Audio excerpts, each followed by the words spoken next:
प्यारे बच्चों, मैं हूं गुरु नितेश। आज जैसा कि आपको पता है, सीटेट जनवरी 2024 का नोटिफिकेशन आ गया है और इसके बारे में क्या क्या नोटिफिकेशन में है, इस बारे में आज हम लोग जानेंगे कि नोटिफिकेशन में क्या क्या है। अमूमन सीटेट में जो होता है कि नोटिफिकेशन लगभग सेम होता है, ना कुछ बदलाव होता है और ना ही किसी तरह का कुछ परिवर्तन होता है। लेकिन इस बार जो सीटेट का एडवर्टाइजमेंट है वो थोड़ा देरी से आया है, जिसके कारण दिसंबर का सीटेट शिफ्ट हो गया जनवरी में। जनवरी में ये एग्जाम हो गया है। आपको जैसा कि पता है, यह एक एलिजिबिलिटी टेस्ट होता है, एक पात्रता परीक्षा होती है, जिसमें कि आपको पास करना जरूरी है या आपको नौकरी नहीं देता है। यह सेंट्रल गवर्नमेंट के द्वारा लिया जाने वाला एक टीचर्स के लिए एग्जाम है, जो कि आपको पात्र बनाता है कि आप किसी भी स्टेट में टीचर बन सकते हैं। इस एग्जाम के बिना आप 1 to 5 और 6 to 8 में टीचर नहीं बन सकते हैं। इसको पास करना जरूरी है। बाकी 9, 10, 11, 12 के लिए हर स्टेट अपना अपना स्टेट लेता है या सुपर टेट लेता है। जैसा कि अभी आपको पता है कि बिहार में स्टेट हुआ था और उसके बाद बीपीएससी की बहाली चल रही है। तो हम लोग सीटेट पे आते हैं। सीटेट का यह 18वां एडिशन है, मतलब 18वीं बार सीटेट एग्जाम लेने जा रहा है। अमूमन वर्ष में 2 बार सीटेट एग्जाम होता है। पहले सीटेट एग्जाम ऑफलाइन होता था और इस बार का भी एग्जाम ऑफलाइन है। बीच में कोविड के वजह से यह ऑनलाइन होने लगा था। क्योंकि ऑनलाइन होने में बहुत सारे रिसोर्स खर्च होते हैं और बहुत सारा लंबा एग्जाम चलने लगता है, और किसी पात्रता परीक्षा के लिए इतना लंबा एग्जाम और इतना तामझाम अच्छा नहीं होता।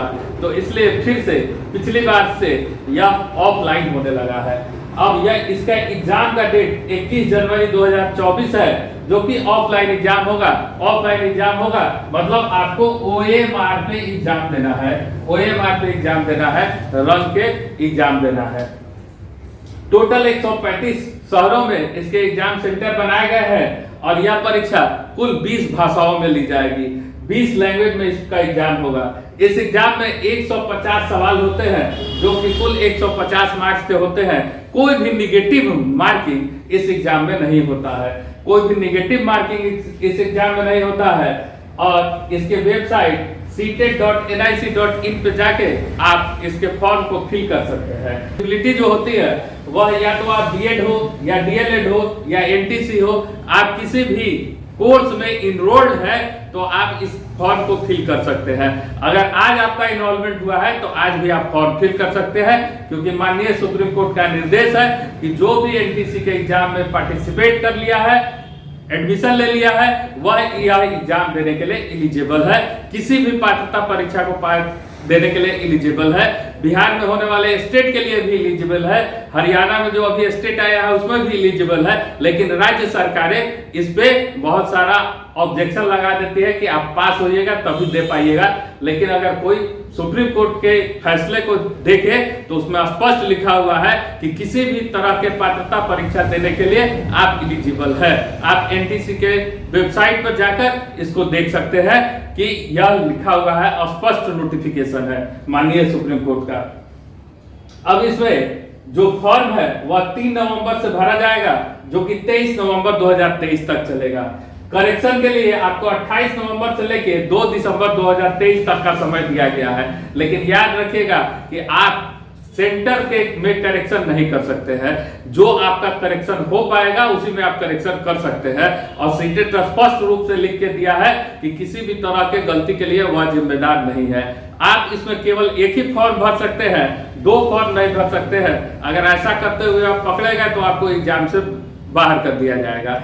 एक ही फॉर्म, चूंकि इसमें 2 पेपर का एग्जाम होता है, पेपर 1 और पेपर 2।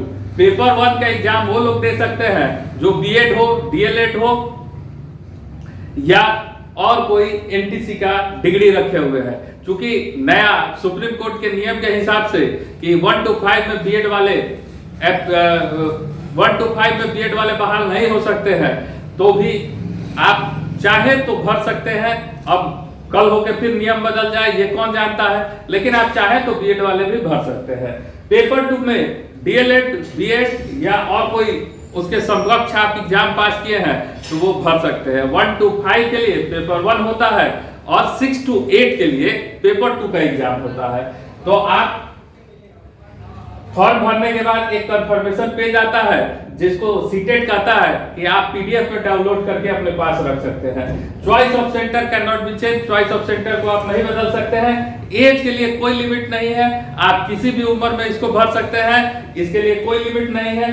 पेमेंट जो है वो जनरल, ओबीसी, एनसीएल के लिए 1000 रुपया पेपर 1 के लिए है, और दोनों पेपर का आप फॉर्म भरना चाहते हैं तो 1200 रुपया का पेमेंट करना पड़ेगा। वही एससी, एसटी और पीएच के लिए एक पेपर के लिए 500 रुपया का फी है, और दोनों पेपर भरना चाहते हैं तो उसके लिए आपको 600 रुपया पे करना होगा। तो ये एग्जाम जो है वह 21 जनवरी को होगा।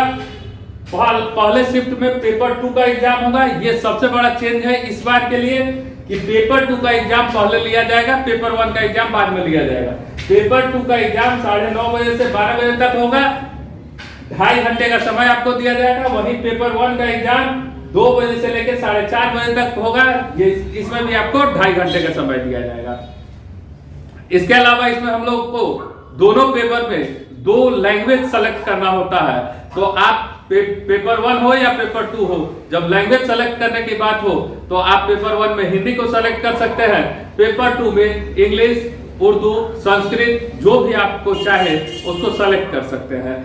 अमूमन यही 4 सब्जेक्ट लोग ज्यादा सेलेक्ट करते हैं, तो इसके कोड भी हमने लिख दिया है कि इंग्लिश के लिए 01 कोड है, हिंदी के लिए 02 कोड है, संस्कृत के लिए 16 कोड है, और उर्दू के लिए 20 कोड है। अब इसमें आपको जैसा कि पता है कि पेपर 1 में आप एग्जाम देते हैं तो 1 to 5 के लिए आप एलिजिबल होते हैं, और इसमें 150 सवाल पूछे जाते हैं, जिसमें लैंग्वेज 1 से आपको 30 सवाल होगा, लैंग्वेज 2 से आपको 30 सवाल होगा, उसके अलावा आपको सीटीपी से 30 सवाल होगा, ईवीएस से 30 सवाल होगा, और मैथ से आपको 30 सवाल होगा। तो कुल मिला के 150 सवाल आपसे पूछे जाएंगे। उसी तरह से अगर पेपर 2 की बात करें तो पेपर 2 जो कि 6 से लेके 8 तक के लिए आप एलिजिबल होते हैं, इसमें लैंग्वेज 1 से 30 सवाल होता है, लैंग्वेज 2 से 30 सवाल होता है, सीटीपी से 30 सवाल होता है, और या तो आप मैथ साइंस हो या आप सोशल साइंस हो, दोनों में से कोई एक से आपको 60 सवाल देना है। अब आप जिस सब्जेक्ट से पढ़ रहे हैं, बीएड कर रहे हैं, उसमें से या तो आप मैथ साइंस लिए हैं तो 60 सवाल मैथ साइंस का, या सोशल साइंस लिए हैं तो 60 सवाल सोशल साइंस का। तो यह भी कुल मिला के 150 सवाल बनता है। 150 सवाल, 150 नंबर का, कोई निगेटिव मार्किंग नहीं है किसी भी तरह का। अब पहले की तरह, इससे पहले जो एग्जाम हुआ था अगस्त से पहले वाला, जिसमें ऑनलाइन सेंटर होता था, तो जल्दी आओ जल्दी पाओ की नीति थी। इसमें अमूमन सीबीएसई स्कूल में एग्जाम होगा, तो आप जो भी सेंटर दीजिएगा लगभग वही सेंटर आपको मिल जाएगा, क्योंकि ऑफलाइन एग्जाम है, बहुत ज्यादा टेंशन है नहीं। तो आप फॉर्म को अच्छे से पढ़ के, समझ के, और जल्दी से जल्दी भरे। अगर आप एलिजिबल है तो इस फॉर्म को भरे और अपने आगे के मार्ग को प्रशस्त करें। धन्यवाद।